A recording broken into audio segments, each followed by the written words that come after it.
Apple Vision Pro and the Worldwide Developer Conference. We're going to talk about that from a biker's perspective here on Riding and Wrenching. Yeah, the biggest little YouTube,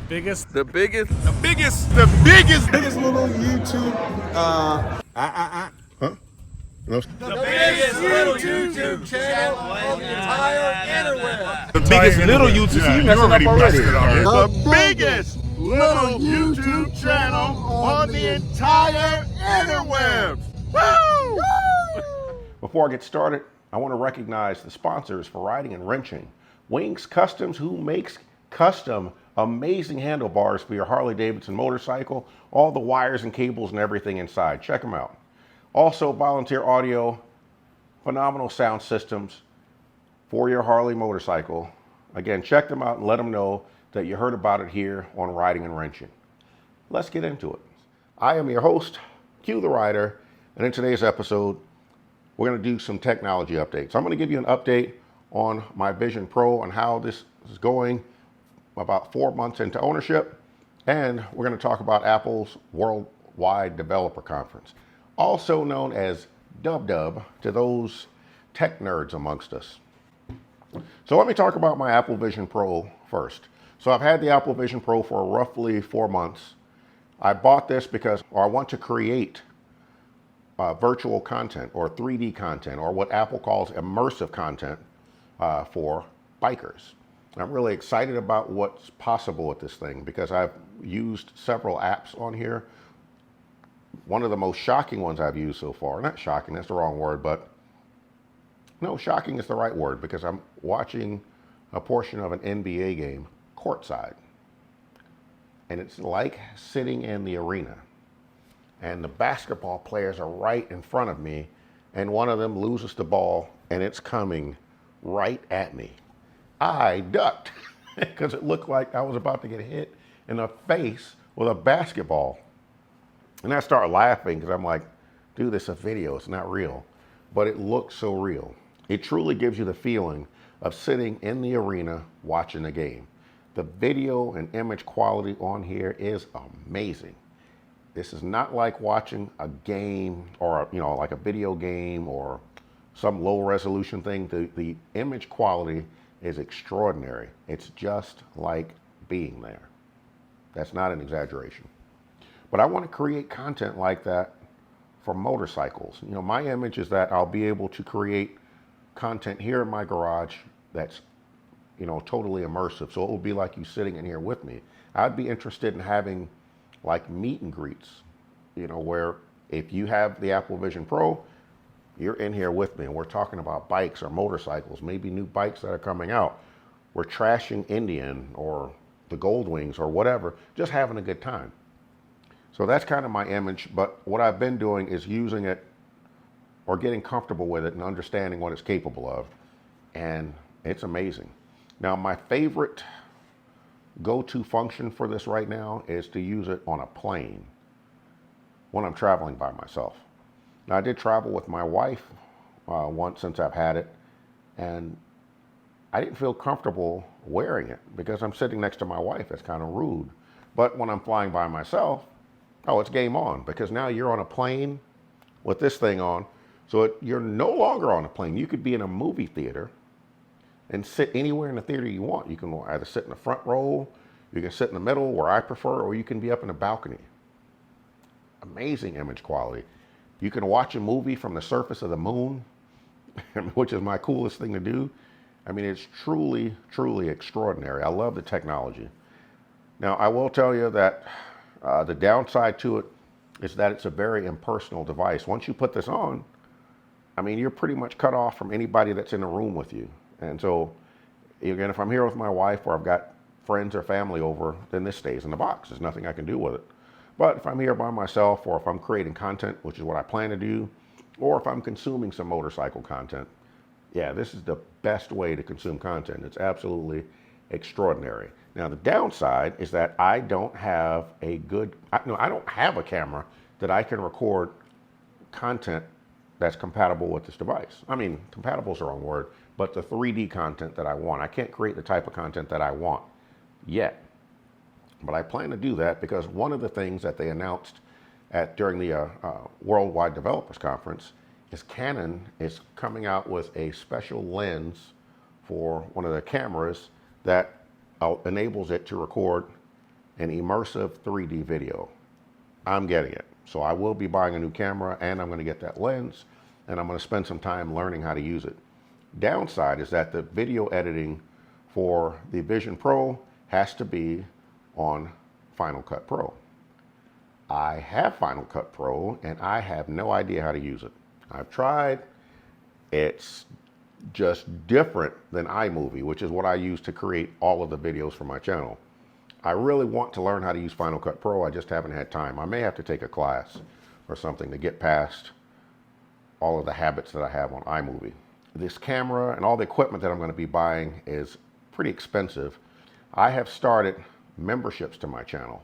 Now, I don't have any specific content right now for memberships, but it's coming. And if you want to be a part of helping me to grow or to add the equipment and you want to become a member, I would sincerely appreciate it.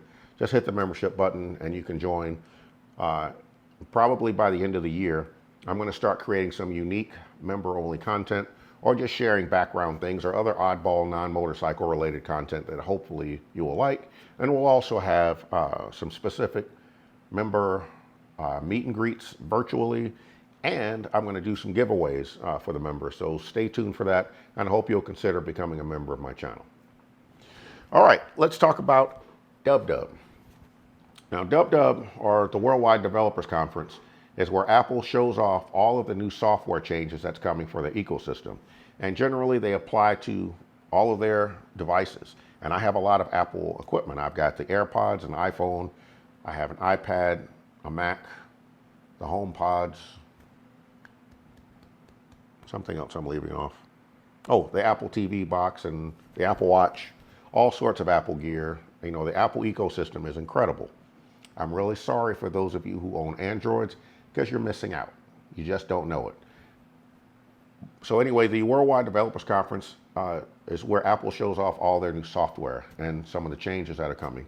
So I highlighted some of the changes that I think apply to bikers, and they also apply to content creators. So I'm going to share those with you in this video. The first thing I'm going to talk about is text messaging. Now, all phones have text messaging. That's nothing new. And Apple has this thing called iMessage. Well, there's a couple of key changes coming there. And one of them is you can now, or you will be able to send text messages via satellite. That's as far as I know, no other phone has satellite communication ability or personal cell or consumer grade cell phone. So how is that useful to bikers? Well, if you're riding and maybe you have some kind of mechanical failure or some type of accident, or maybe you just want to let people know where you are, you can send a message to anybody via satellite, even if you don't have a cell signal, as long as you have a clear view of the sky. That's an amazing feature, because I have been without without cell phone coverage a couple of times riding, and it'd just be nice to have that, especially if you're riding by yourself. And that's a game changer for me. That's a very, very valuable feature that's good for bikers. Now, some other features that Apple products have that's great for bikers that's released in past developer conferences, fall protection. Now, I'm grateful that I haven't had an opportunity to use it, but I'm hoping that if for some reason I wreck my bike and I'm by myself, your phone can detect that you had a wreck, or your Apple Watch can detect that you had a wreck or you fell, and it can call emergency services for you automatically. That's another great feature for bikers. The next change that's coming, text messaging on the iPhone, is something called RCS. I think that's the term, but basically it's going to allow iPhones to play nice with those other crappy Android phones. The whole green bubble versus blue bubble. I don't know exactly how good it's going to be, but it's supposed to be better and make them a little bit more compatible. So that's a good thing.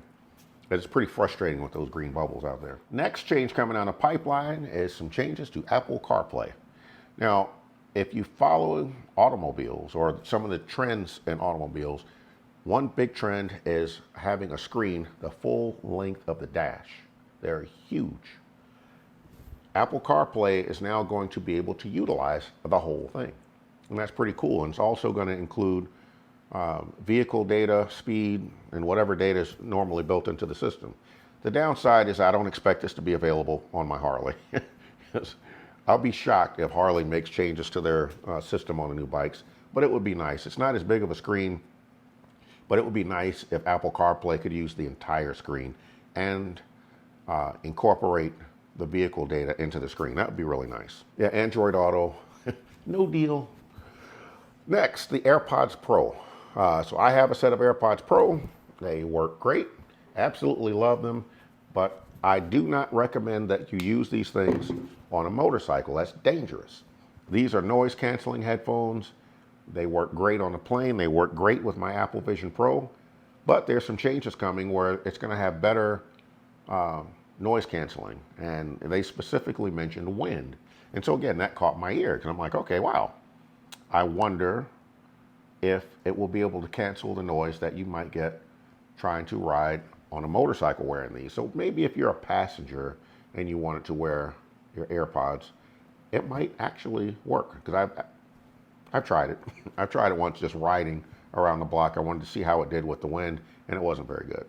But for a passenger, it might work, and supposedly it can isolate the voice out of the noise that's in the background from wind. So we'll see how that goes. The Photos app on your phone is supposed to be able to better organize your photos and videos.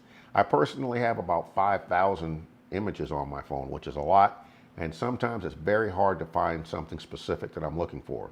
So if I wanted to see the photos or videos of me on a motorcycle, you can search for that. And that's pretty cool. Or if I wanted to search for, one of my friends, I could say, show me pictures of whoever on a motorcycle, and it can find that for you. So that's pretty cool. It's better than just trying to flip through 5,000 pictures looking for one image. Now, the big item that they talked about is AI, artificial intelligence. Now, personally, I'm not a big fan of artificial intelligence, to be honest with you, because it's artificial. It's not real. And a computer, I don't care what you call it, it can only do what it's programmed to do. That being said, Apple has something called Apple Intelligence, AI. So in AI, Siri, you can use natural language to ask Siri to do things for you. So when I started thinking about, well, what could I possibly use this natural language Siri or artificial intelligence for? So I'm going to be traveling from Memphis to Nova Scotia, Canada in a couple of weeks. So my thought was I could ask it to prepare a route for me from Memphis to Nova Scotia. I want to stop every 150 miles at either a Buc-ee's, a Love's, or a Pilot gas station. I'm going to spend the night in Knoxville, somewhere near Brooklyn, New York, somewhere in New Hampshire, and finally in Nova Scotia. Find me an Airbnb with a garage that can accommodate 6 people at each one of those stops, and identify Harley dealers that will be open along the way on my trip.